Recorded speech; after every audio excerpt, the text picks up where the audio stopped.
Bismillahirrahmanirrahim. Assalamualaikum warahmatullahi wabarakatuh. Perkenalkan, nama saya Titi Rianto. Saya dari kelas MJ 201.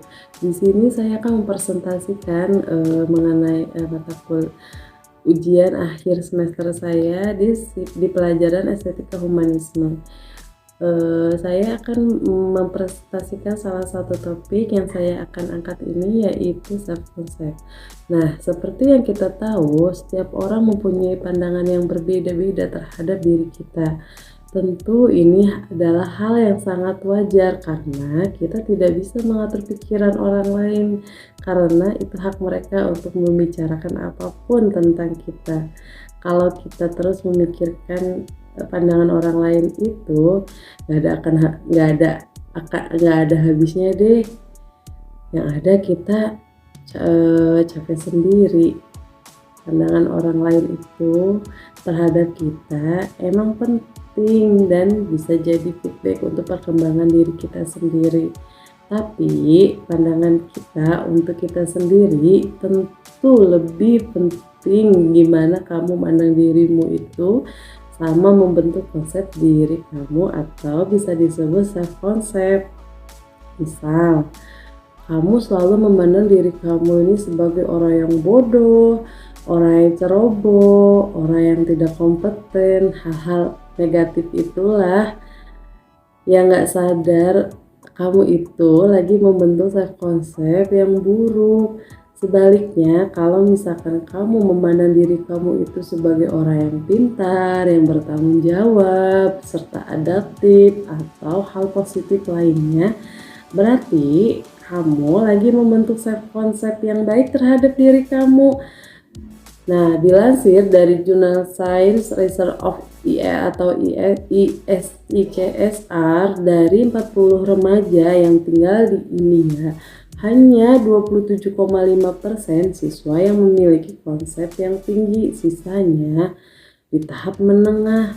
Bahkan ada beberapa orang itu di bawah rata-rata. Konon katanya penyebab rata-rata siswa yang memiliki self concept yang rendah karena mereka memandang dirinya penuh dengan kekurangan.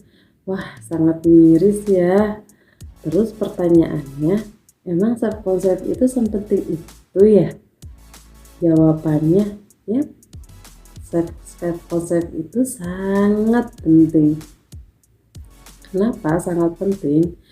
Self concept ini bisa dibilang sebagai persepsi terhadap dirimu sendiri.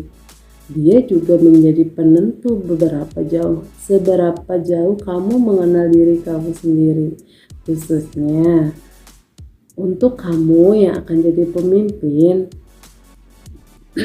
Nah, atau sedang jadi pemimpin, karena bisa dibilang self concept ini adalah suatu gerbang utama yang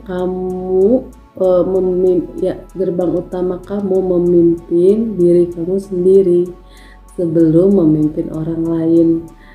Dengan mengenal konsep diri kamu itu ada 6 yang bisa kamu ada beberapa yang bisa kamu rasain. Yang pertama itu kamu bisa lebih praktis mengembangkan diri. Yang kedua, kamu mengambil keputusan yang bisa lebih efektif. Yang ketiga, lebih percaya diri. Yang keempat, itu lebih bahagia. Yang kelima, lebih sehat fisik dan juga mental. Yang keenam, lebih baik dalam meregulasi emosi. Dan banyak hal yang lainnya yang bisa kamu rasain dengan mengenal diri kamu sepenuhnya.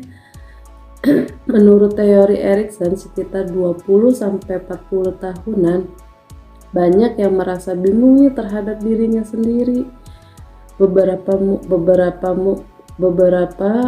mungkin merasa tidak mengenal dirinya sendiri, sampai akhirnya mereka merasa kebingungan dengan jati dirinya. Padahal di usia 20-40 tahun ini adalah usia yang paling produktif, yang mana banyak pemimpin di usia tersebut.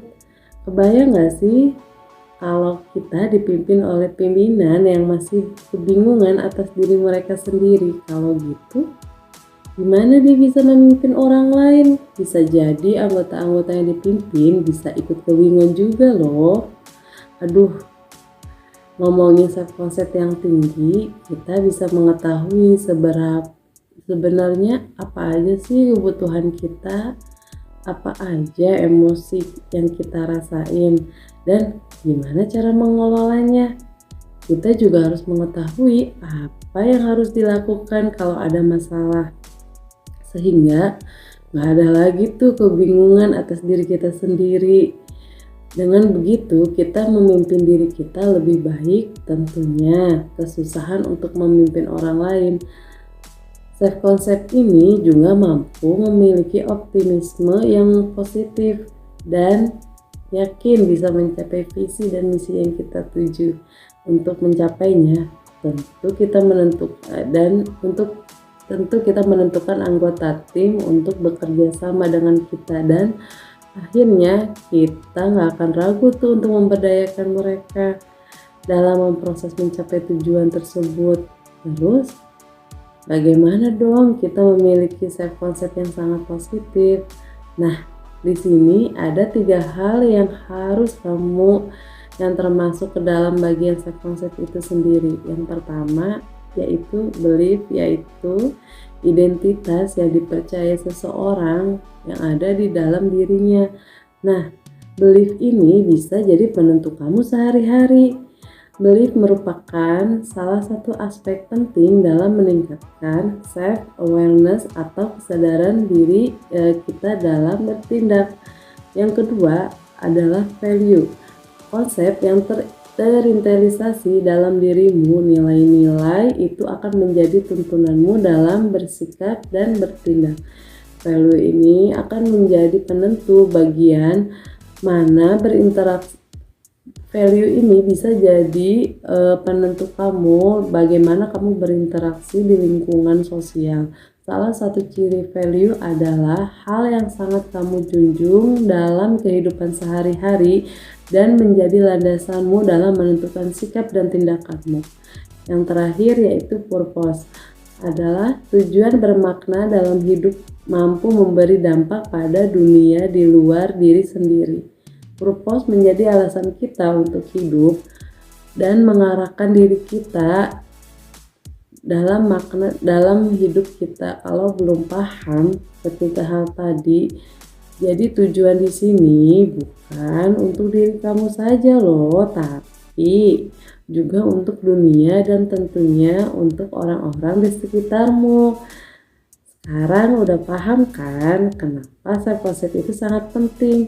Yuk bentuk self concept positif pada dirimu dengan mengenal diri sendiri, karena sebelum memimpin orang lain, kita selalu memimpin diri kita terlebih dahulu.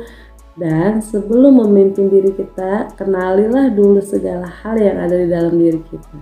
Terima kasih. Assalamualaikum warahmatullahi wabarakatuh.